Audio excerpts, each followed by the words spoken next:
This is WNCT 9 on your side news at 5. Well, when you walk outside today, it's gorgeous outside. You can see on our live I-9 camera right here, you've had lots of blue skies across the region. It's very deceiving of what's to come, especially with some of those river levels. Let's take a look at the hour-by-hour forecast. Through the night, we'll see temperatures dipping down in the 40s. We'll see clear skies generally and then a little bit of cloud cover along the inland areas. Overall, keeping things dry, that's good because we don't need to be adding any rainfall to the river levels that are already well into the major flood category across some of those rivers. Tar River is sitting about 7.5 feet above flood stage, expected to crest on Wednesday. The Neuse River sitting about 7-8 feet above flood stage as well over in Kinston. Trent River above the Kashai River. It is starting to recede now. We've seen it drop about 2 feet from yesterday. Even some of the other rivers that we have, the Pungo River above flood stage at this hour, as well as the Jacquard Creek. Tar River at Rocky Mount actually broke a record yesterday. It is on the decline now.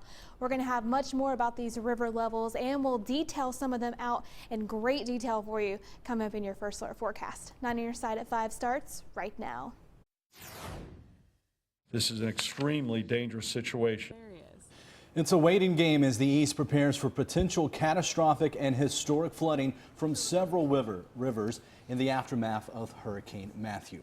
Good afternoon, everyone. I'm Ken Watling. And I'm Angela Green. Thanks so much for joining us. First at 5, the aftermath of Hurricane Matthew has the East holding its breath. Governor Pat McCrory toured the town common in Greenville just over an hour ago, where the Tar River continues to rise. Right now, it is a major threat to the East ahead of what's anticipated to be historic flooding. First Alert meteorologist Pierce Legion joins us live with the latest. Pierce. Yeah, guys, we've been here at Town Common in Greenville all day long watching the Tar River rise. If you take a look at it here behind me, it is moving pretty swift here as well, so that is a danger as well as the rising water itself. Now, on top of that, we've had a lot of people coming out here to try to check things out. Actually, Greenville police telling us that they do plan on closing down the town common here in just a few minutes here very shortly. So again, they'll be getting these people out of here, so that kind of gives you an idea of the real danger. As Candace mentioned, the river is still expected to rise several more feet through the day on Wednesday likely before we do see a crest. That will put as many as 1,000 people out of their homes is what we're being told here in the Greenville area. That many people will have to evacuate and could be under the gun for some flooding here over the next couple of days. And it will take a couple more days after Wednesday for the Tar River to recede and get back into its banks and kind of get back into more of a normal type of state. So again, we're looking at flooding that has not been rivaled since that of Hurricane Floyd. We're not expecting a record crest like we saw during Hurricane Floyd, but it will crest about a couple feet below that. So really in the same ballpark of what we saw back in 1999 here in Greenville. We'll keep an eye on things for you. We're live here at Town Common. Meteorologist Pierce Legion, not on your side. Pierce, thank you. Greenville remains in a state of emergency this evening as the Tar River is expected to flood into many residential areas. Mandatory evacuations are still in effect for parts of the city. Mayor Alan Thomas is urging residents in those areas to leave now. Law enforcement going through with loudspeakers through the neighborhoods, knocking on doors, talking to neighbors, and transitioning people out of the flood areas that we can't get to you. The areas under a mandatory evacuation are residences north of the Tar River and south of Belvoir Road, including as far east as Bradford Creek, and residents south of the Tar River, which are north of First Street between Pitt Street and Brownlee Drive, and the Riverwalk and Dockside neighborhoods. Many people in those impacted areas are packing up their belongings and leaving their homes. WNCT's Kelly Byrne joins us now live in one of the neighborhoods where evacuations are taking place. Kelly.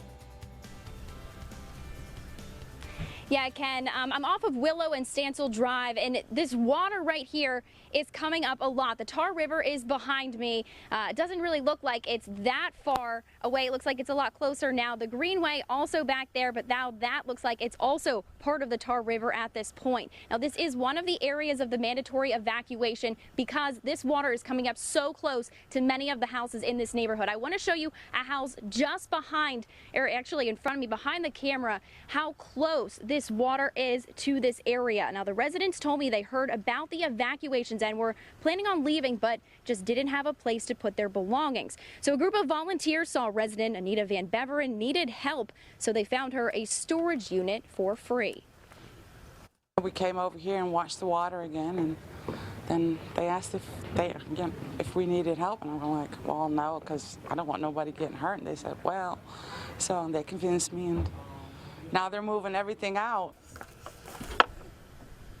Several volunteers from F3 and Covenant Church spent all morning packing up their belongings so she didn't have to start over once the water recedes. They filled an entire truck, leaving nothing in the house. Now, again, the water is expected to come up far past these houses over the next couple of days, and people and city leaders tell us this is a mandatory evacuation area. They say please leave if you live in this area.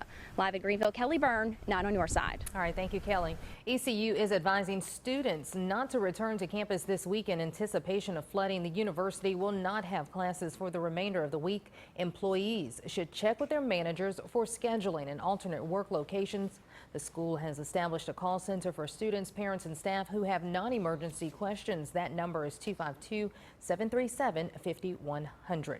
In Lenoir County, mandatory evacuations are also in effect for some residents. Oak Street and Lincoln Streets are among the areas listed on the evacuation route. Residents there say they are concerned for their homes and city. Those who were here during Hurricane Floyd are not sure if they can handle another flood coming through the city they love.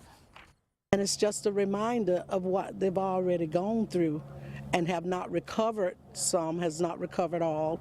And to have to go through it again, you know, what can you feel? Nothing but pain. Mumford is staying with family for the time being. If you are evacuating, there is a shelter open right now at Lenoir Community College. For more information, head to WNCT.com.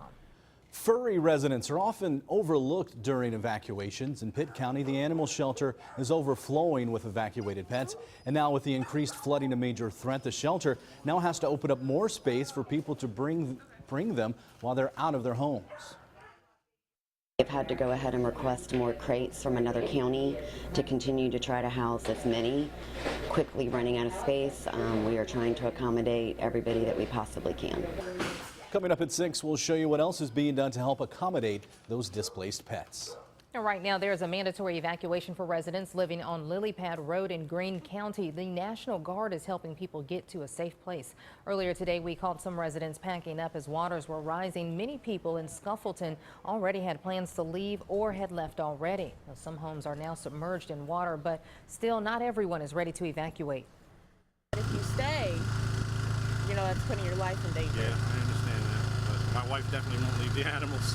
That's for sure. I mean, she's not going anywhere.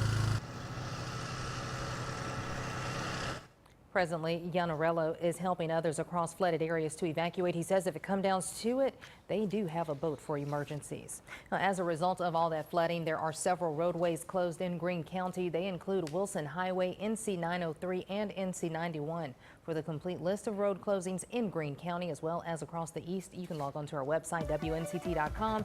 You can also see a list of school and business closings. In Craven County, parts of Vanceboro are already underwater, and as WNCT's Zora Stevenson reports, residents are trying to gather as much of their belongings as possible before seeking higher ground. This is the scene in Vanceboro, people getting as much stuff out as possible. They've got boats, they're prepared, but the worst is yet to come. It's got another 3.5 feet or more to rise. For people who live on Streets Ferry Road, time is of the essence. These residents are trying to save the things that matter most before the water starts seeping into homes. This car is a great indication of the water levels. 24 hours ago, it was halfway submerged. Now, you can barely point it out. Floyd went to the top of the red on that stop sign.